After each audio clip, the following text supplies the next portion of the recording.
ponto que tem causado muito barulho e muita preocupação nos clientes, né?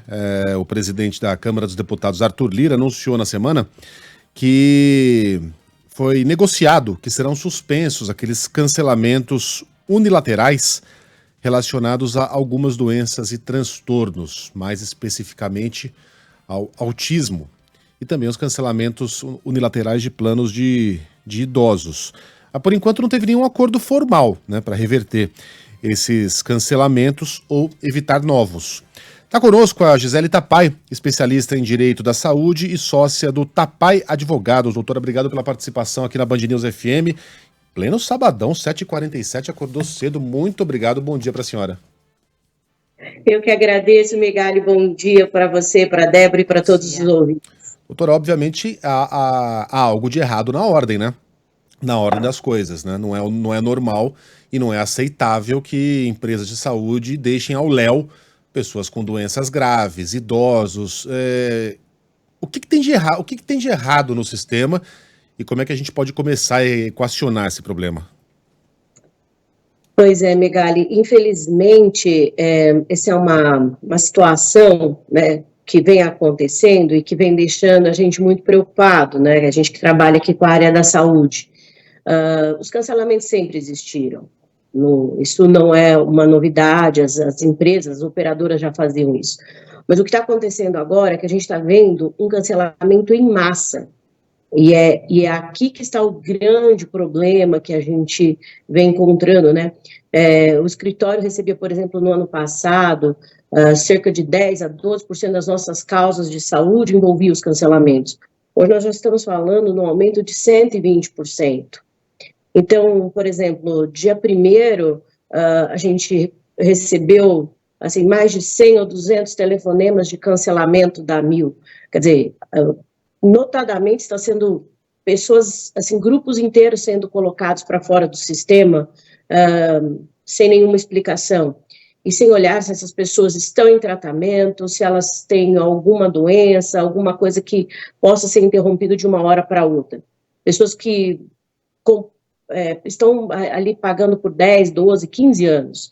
Então, esses são os pontos que a gente verifica, assim, isso tem que parar, isso tem que estancar, não é possível que não tenha uma regulação para isso. Agora, doutora, como não tem algo formal, digamos assim, como é que esses clientes, essas pessoas que foram prejudicadas, devem fazer para conseguir esse plano? Porque foram cancelados, né? Elas terão acesso novamente? São só aqueles que registraram queixa formalmente que agora vão conseguir o benefício? Na prática, como isso deve se dar a partir de agora? Pois está muito bem anunciado uma notícia, né? O Lira foi às redes sociais, colocou, olha, esses não vai haver mais cancelamentos. Mas, veja, um acordo não é lei. O que garante o consumidor é uma lei, uma regra. E isso não está posto. É uma boa notícia, a gente espera que agora não tenham mais cancelamentos, não tenham tantos abusos, mas até agora, formalmente, não se tem, por exemplo, uma lista de doenças, ou quais pessoas vão ou não estar dentro dessa proteção deste acordo. Então, se eu chegar uma cartinha na minha casa, né, de cancelamento, o que eu devo fazer? Acho que o primeiro ponto, o mais importante, é você reclamar com a própria operadora, olha, eu estou em tratamento. Eu vou citar um exemplo, né, dessa semana do escritório, o casal com câncer, marido e mulher, 19 anos contribuindo. Ligaram para o plano, falaram, eu não posso, minha quimioterapia está marcada para esse mês, para o mês que vem. Não, desse mês está garantida, do mês que vem não tem mais. Então, o que eu devo fazer? Não, você deve tentar a portabilidade, mas cadê o apoio? Fica ligando, a pessoa não desiste da primeira vez, né? Ela tenta vários caminhos, só que no final ela chega no escritório e fala, eu não consegui resolver sozinho o meu problema. Porque as operadoras falam, não, você tenta a portabilidade, mas não é tão simples. E aí acaba indo para a justiça, que é através de liminares, e aí felizmente o judiciário está atento, em poucas horas, às vezes, nesse casal, por exemplo, em 2, 3 horas a gente já tinha uma liminar que concedeu para eles o direito ao tratamento. Então, O que eu penso é que o que precisa agora de regulação é como vai se dar essa portabilidade. A maioria dos clientes não querem ficar por ficar no plano. Se eles conseguirem a portabilidade, ir para um outro plano compatível, eles vão aceitar. O grande problema é, estão expulsando e não estão pondo regras ou facilitando as regras para a portabilidade. Ter o direito de continuar em outro plano. O doutor, colocando aqui no ar outro lado, né? A reclamação das empresas. Elas dizem, olha, a conta não fecha. A gente é obrigado a pagar por procedimentos que não tem nem comprovação científica. A gente é obrigado, por exemplo, a pagar número ilimitado de consultas a psicólogos. A gente tem que pagar um excesso de exames, porque isso virou uma espécie de cultura laboratorial no Brasil. É assim que elas se defendem. Essa defesa das empresas faz sentido? Vamos lá, eu vou separar essa sua pergunta com duas informações importantes, né? A primeira é o seguinte, elas reclamam de prejuízos, existe fraudes, ok, isso tem que ser combatido, tem que ser investido tecnologia, e eu acho que elas estão reagindo dessa maneira.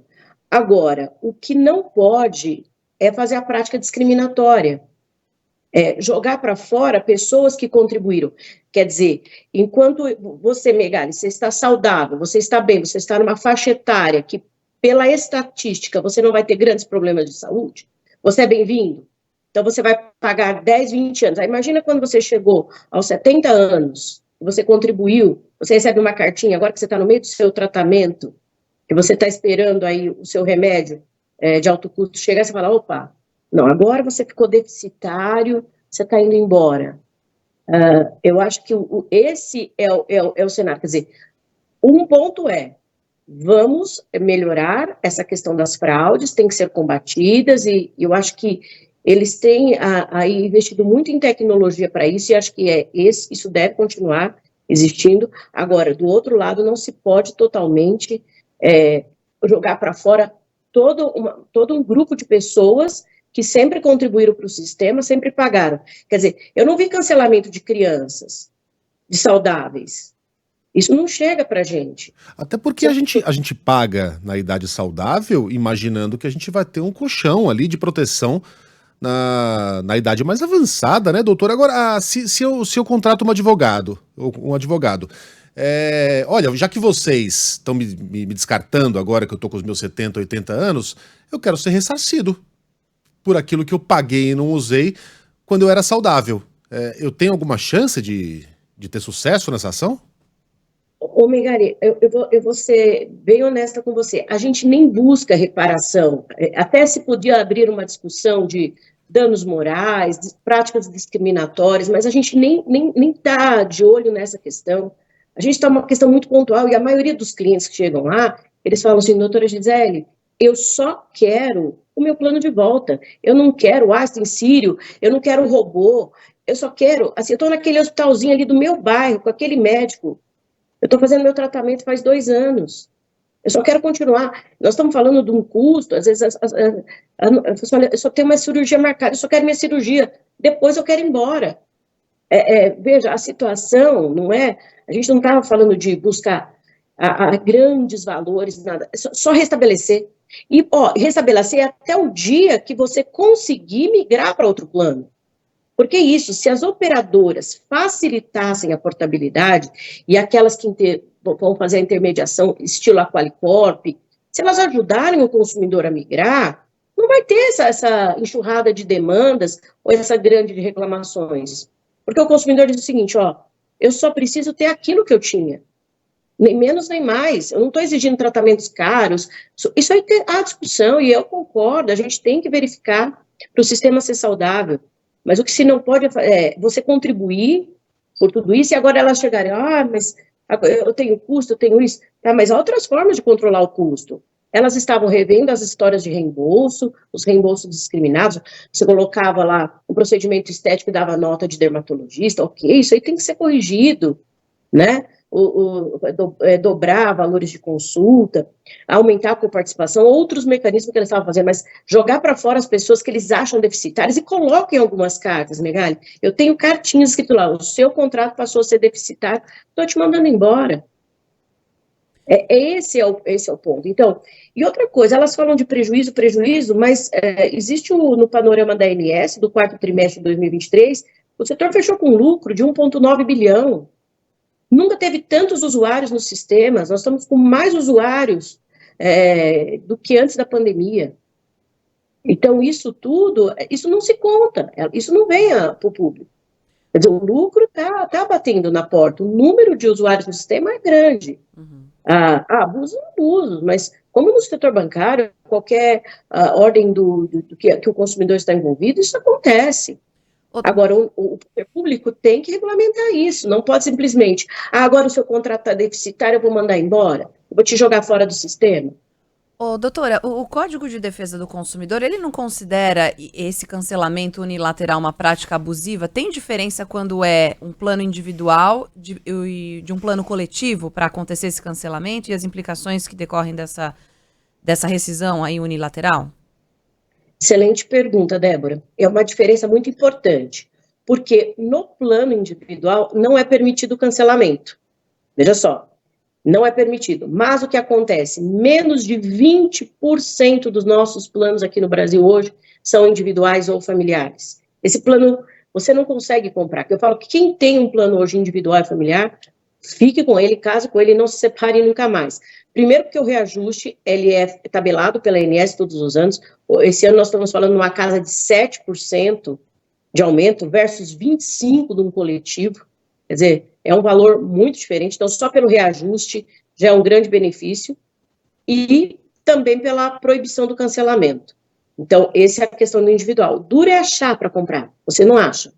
As famílias procuram e diz, as operadoras não tem esse produto, não ofereço mais, então esse é um grande problema. Agora, o restante dessa massa toda, ou seja, mais de 80% estão nos coletivos, e aqui pode o cancelamento. Tá? Existem regras, sim, para o cancelamento? Sim, existem regras. Mas tem uma que os planos não estão obedecendo, que a justiça tem amparado com facilidade, que é quando eu estou em tratamento. Porque o Código de Defesa do Consumidor diz, olha, qual é o objeto do seu contrato? O objeto do seu contrato é a manutenção da sua saúde. O objeto é esse, a obrigação da operadora é de fornecer saúde. Só que você está no meio daquele procedimento, você está no meio daquele tratamento. E é nesse momento que você vai rescindir. Aí a operadora diz, mas eu mandei a notificação com prazo, conforme diz a lei, mas eu fiz por escrito, conforme diz a lei, mas você não pode fazer isso no meio do objeto do seu contrato em curso. Imagine um sinistro qualquer, como lá do Rio Grande do Sul, ou quando você bate o seu carro, você está no meio do sinistro, você está no meio do acontecimento, que é objeto do seu contrato. E é isso que não pode, cancelar no meio desse objeto. E o pior, sem facilitar para que você migre para outro plano. Eu vou dizer o seguinte, eu chego a dizer que a maioria dos casos que eu levo à justiça hoje, se tivesse esse passaporte para a portabilidade resolvida, nós não estaríamos na justiça. E é aqui que está faltando o poder público, aqui que está faltando a regulação. Gisele Tapai, especialista em Direito de Saúde, sócia do Tapai Advogados, obrigado pela entrevista, foi bastante esclarecedora. Até a próxima, doutora. Eu que agradeço, Megali, agradeço, Débora, e estou à disposição. Obrigada.